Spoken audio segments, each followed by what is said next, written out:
The Midwest and Southeast have been rocked by tornadoes this week. The Northeast blanketed with floodwaters and hurricane season just around the corner.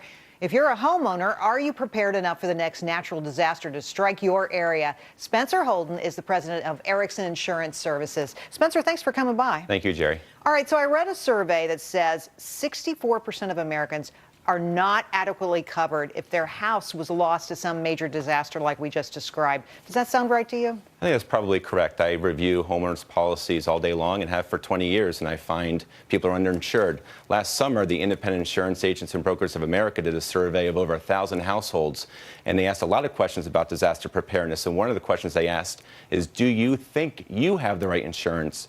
And 36% admitted they probably did not have the right insurance. There's probably another vast majority of them that think they have it, but really don't. If the people who live in the houses don't think they have enough, you know there's a problem. Exactly. Well, there's a big question about how much you buy.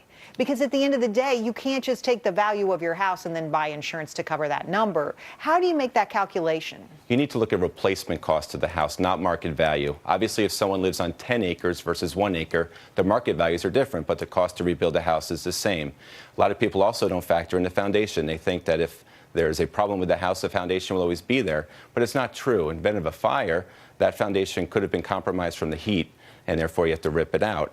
And in the case of a natural disaster where you have widespread losses, it's all supply and demand. Cost of sheetrock, lumber, labor goes way up after a natural disaster. I covered the California wildfires a couple of years ago, and house upon house upon house would be in shambles, and there would be like 5 guys there to repair. You know, you really had to pony up some dough to get any work done. Well, that's true, and you have to also remember that when you're building your house, you have the luxury of bidding out with multiple plumbers, multiple sheetrockers, multiple roofers to get the best price. But after a loss, that's not the case. You're going to find the best person in the area that can get there and get it done, and you're going to have an inflated price.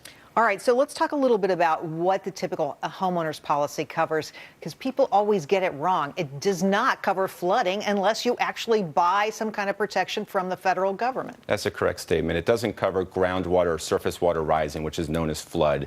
And that policy and that coverage is obtained through the National Flood Insurance Program.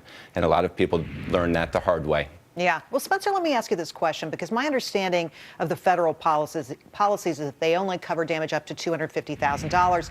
A lot of people have homes that are worth far in excess of that. So if you need additional flood coverage, can you buy it? Can you get it? You can. Through something called excess and surplus lines, you can buy another layer, but it's very expensive. Right. The problem with flood insurance is only those people that feel they need it buy it. You don't have the same spread of risk they would have with a fire.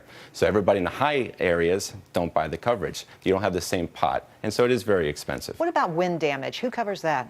It depends on the area of the country. Most homeowners policies will cover wind coverage. If you're on a coast, very often there'll be a separate deductible, but there are some More states... money to pony up to the industry. Exactly. Well, maybe.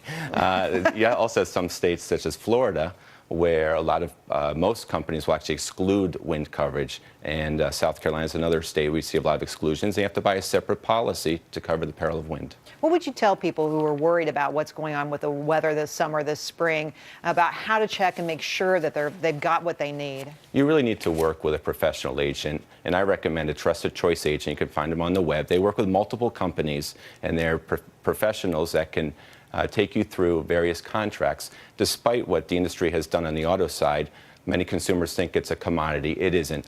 Contracts differ, companies differ. Find a professional. Shop around. Shop around. Shop around and get the best price, but also service. Make sure you have the right contract. All right. Well, Spencer, thanks for coming in today. We Thank you, appreciate Jerry. it. Good to see you.